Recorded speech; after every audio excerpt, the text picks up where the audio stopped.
Hello, I'm Avi Melamed, a Salisbury Fellow of Intelligence and Middle East Affairs at the Eisenhower Institute with offices in Washington, D.C. and Gettysburg College. I'm very glad to say that I will be in the United States during February and March 2017 for my new lecture and briefing tour. And you are very welcome to be in touch with me to initiate or to explore the possibility to have a speaking engagement.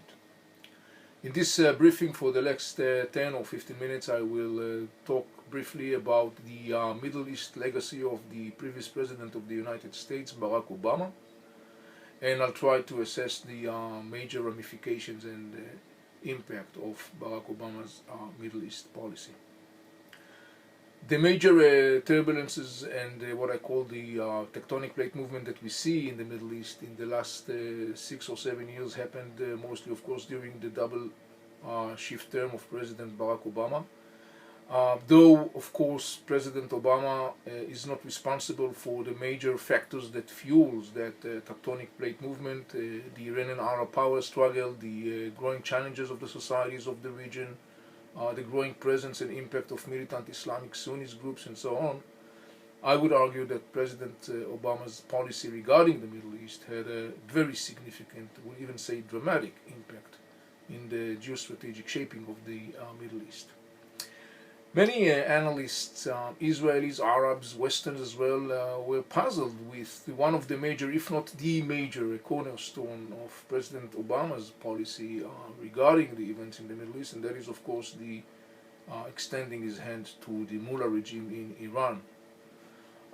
In that context, we can say decisively that that policy that was very constant resulted in a growing discontent, anger, and disappointment among the major allies of the United States in the Middle East, and first and foremost, of course, the Arab Muslim Sunni world. The sense of disappointment, discontent, anger of the Muslim Sunni world in the end of Barack Obama's presidency exceeds the expectations and hopes that were in the beginning of Obama's presidency back in 2008. As you may recall, Barack Obama made a very famous speech in Cairo, actually calling for the opening of a new page in the relationship between the United States and the Muslim, the West and the Muslim. And he was portraying a vision of cooperation and better understanding. Unfortunately, in the end of his presidency, our reality is quite totally different. Obviously, what we see today is a growing tensions between Muslims and the West, either both in the region in the Middle East as well as in the West, in European cities, in the United States of America. That is unfortunate reality that is totally, of course, different than the vision portrayed by President Obama himself. Trying to assess the shape or the position of the United States today in the beginning of 2017, the end of Barack Obama's presidency in the Middle East, will clearly indicate that in both the concept of image as well as the influence of the United States is facing a very substantial challenge. As I said before, there is a lot of discontent and anger among the allies and of the United States in the Middle East, mostly the Muslim Arab Sunni world, who actually came to the conclusion that Obama's administration deliberately, knowingly sided with the Iranians and the Shiite, actually positioning itself in the wrong side as far as the Sunnis are concerned, of that mega conflict that shapes the Middle East for centuries between Sunni Muslims and Shiite Muslims, between Arabs and between the Iranians.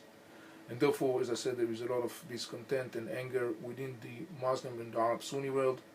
That discontent, by the way, is translated, among other things, into a growing number of Sunnis that are joining militant Sunni Islam groups that are waging war against anything that is connected to the United States of America. And actually, unfortunately, we did see the ramifications of that manifested mostly in the samples or examples of terror attacks conducted by Muslims on U.S. soil during President Obama's terms, targeting American citizens and American targets. In the context of the influence capacities of the United States in the Middle East, there is definitely a serious damage to the way or the ability of the United States When you look today in the region, you see that the United States is being viewed by many of the players around in the region as a declining force, as one that was unable to navigate the region and the globe successfully through the massive storms that we see in the last couple of years. And as you probably know, there is no vacuum in nature. Obviously, one of the things that we can identify is that some of the major rivals of the United States, like Russia, like China, like Iran, are gaining momentum, and they are basically actually taking advantage of the fact that the absence of the United States from the major scenes in the Middle East in the last couple of years, the absence of a very clear, decisive, coherent and cohesive US policy regarding the events of the Middle East created a vacuum, and that vacuum is filled by those factors. As of now, for example, President Putin can clearly be satisfied with his position. He was very well taking advantage of the war in Syria, taking advantage of the fact that the United States actually abstained from this scene, and through its proactive military involvement, President Putin was able to gain a very important strategic card, not only in the context of the Middle East, but also in the context of other areas in the world, for example, Eastern Europe, the issue of Ukraine, and other issues that are of utmost importance for Russia. China is also expanding its influence and presence in different parts of the Middle East. The Chinese are not going to let Russia to be the sole player, and obviously once the Chinese identified the American weakness, this is, as far as they are concerned, an opportunity to step in further, a process that they already started in anyhow. Iran is expanding its involvement in different parts of the region, and the most significant development in that context is the creation of a land corridor stretching all the way from Iran all the way west towards the Mediterranean, where today you can find an Iranian armed presence in Iraq, in Syria, in Lebanon. It is estimated that some 100,000, maybe more, Shiite militants backed by the Iranians are operating in Syria, in Iraq, and Lebanon. The major scene, of course, Syria. We have today presence of the Lebanese Hezbollah, the most powerful and significant proxy of the Iranian regime. Next to him, we have Iraqi Shiite militias. We have Pakistani Shiite militias. We have Afghan Shiite militias, the Fatimiyun, operating in Syria as well. In Iraq, we have a major force known by the name of Al-Hashd al-Sha'bi, which is a congregation of many different Iraqi Shiite militias, of whom some are directly supported and guided by the Iranian regime. All in all, when we look today at the geostrategic picture of the area stretching from Iran to the Mediterranean, this is, in my evaluation, the most significant, dramatic development that we could see and indicate today in the Middle East, and it happened during the terms or the presidency of President Barack Obama. Understanding that enormously significant development on the ground brings me to the argument that actually Barack Obama's policy regarding the Middle East, and it mostly the extended hand policy to the Mullah regime, resulted in an enormously dramatic change in the geostrategic balance of power. And I would even argue that that change is not less significant or dramatic than the ramifications and impact of what is known as the Sykes-Picot exchange of letters and understanding between the UK and France during the First World War, and the borders that have been drawn following the downfall of the Turkish Ottoman Empire in the Middle East in the 20th century. The ramifications of the extended hand to Iran, as I said before, resulted in a growing, proactive, aggressive, mostly violent involvement of Iran and its proxies in different arenas in the region. I mentioned Iraq, I mentioned Syria, I mentioned Lebanon. Yemen should be mentioned as well. But the most important significant development is in the context currently of the corridor stretching from Iran to the Mediterranean. The meaning of that is that we are witnessing inevitably a growing violence, because the more the Iranians and its proxies are deepening their intervention in these areas, it results in a counter-reaction of the Sunnis.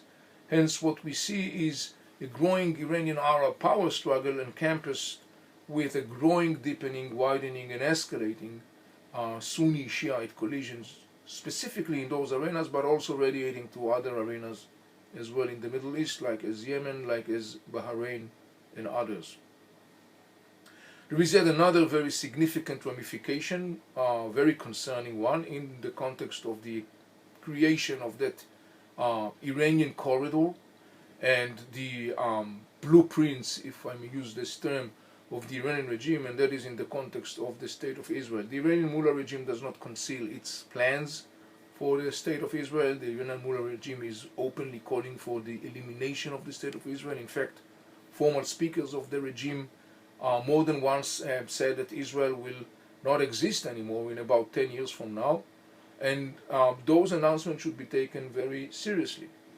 As of now, one of the outcomes of the expansion of the Iranian influence, mostly through the corridor stretching from Iran to the Mediterranean, is the presence of thousands and thousands of Shiite militants in Syria, in Lebanon, very close to the Israeli-Syrian ceasefire line and the Golan Heights.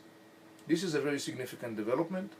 One should take into consideration that the State of Israel more than once operate sometimes very far away from its borders in order to prevent and to intercept shipments of Iranian weapons that was supposed to be used against Israel. Therefore, it is very unlikely to assume that Israel will sit and do nothing watching a creation of an Iranian armed base right off its borders or right off the ceasefire line in the Golan Heights. Therefore, unless the Iranian expansion and the Iranian growing military presence in Iraq and mostly in Syria as well as in Lebanon, which is already an existing fact, unless that presence is going to be pushed back or thwarted or minimized, the odds accordingly for an Israeli-Iranian collision in the region of Syria and Lebanon, the odds are significantly increasing. Such a development would have, if take place, would have a global ramifications. Therefore, given this tremendous development, the geostrategic development that I just mentioned, in my mind, the most puzzling question, therefore, is not why did President Barack Obama extend his hand to the Mullah regime in Iran, but rather why did President Barack Obama insist to extend his hand to the Mullah regime in Iran, even though knowingly, already on the ground, that extending the hand to the Iranian regime results in just more violence, more bloodshed, more instability, and a significant whirlpool of violence. This is, in my mind, the most significant and intriguing question, and I believe that there is only one person that can answer that question. Therefore, trying to sum up the legacy of President Barack Obama, I would say that though not responsible for the major, huge, deep stream factors that shape the Middle East, as I mentioned before, obviously Barack Obama's Middle East policy and above all the extended hand to the Mullah regime in Iran resulted in a growing whirlpool of violence and bloodshed and instability in the Middle East. That brings me to say a few words about the incoming new administration in the United States and new President Donald Trump, who are inheriting, in fact, a Middle East that is going through this growing whirlpool of violence. I would say that the major task of the new administration is to try to stabilize as much as possible the situation in the Middle East. A core value in that effort should be to restrain, to block, to thwart the Iranian expansion. And it has to be done, in my view, mostly through a process of a creation of a new check and balances, a new understanding, a new arrangements on the ground that actually will reflect that core value, and they will reflect another guiding concept, which I called you win some, you lose some. Today the Middle East is dramatically changed following the tectonic plate movement. There are factors in the region that has to be taken into consideration even much more than in the past. For example, the Turkish-Kurdish struggle, the growing impact of Iran, the return of Russia to the Middle East, the growing entrance of China to the Middle East. These are factors that must be taken into consideration when you try to approach today that very challenging geostrategic system. Therefore, I believe that adopting and applying a policy that will go along the line of you win some, you lose some, we will be able to, on the one hand, ensure the different factors, some of the most important or at most important interest on the one hand, but on the other hand will enable them, or basically will make it easier for them to compromise on other arenas. And this logic is applicable to all factors in the region in all different arenas. Therefore, that will be my recommendation, if I may, or suggestion for the new United States President Donald Trump and the new administration. As I said, I'm going to be soon in the United States during February and March 2017 for my new lecture and briefing tours. As always, it is for me a wonderful opportunity to get together in different forums, to get together with people and to share with them my expertise and my observations, and of course to share their observations, reflections and questions. And I'm very much looking forward to the possibility or to the opportunity to conduct a speaking engagement and any forum that you would like me to be engaged in. Please, you're very welcome to approach me and contact me. My email is Avi, A-V-I, at avimelamed.com. You are also very much welcome to visit my blog, avimelamed.com, to read the many different articles, analysis that I have published, and of course you are very much welcome, those of you who haven't done it yet, you are very much welcome to read my most recent book, published about a year ago, entitled Inside the Middle East, Making Sense of the Most Dangerous Region on Earth. I believe that you will find out that the many predictions that I made in that book a year ago, as of now in the beginning of 2017, are very valid.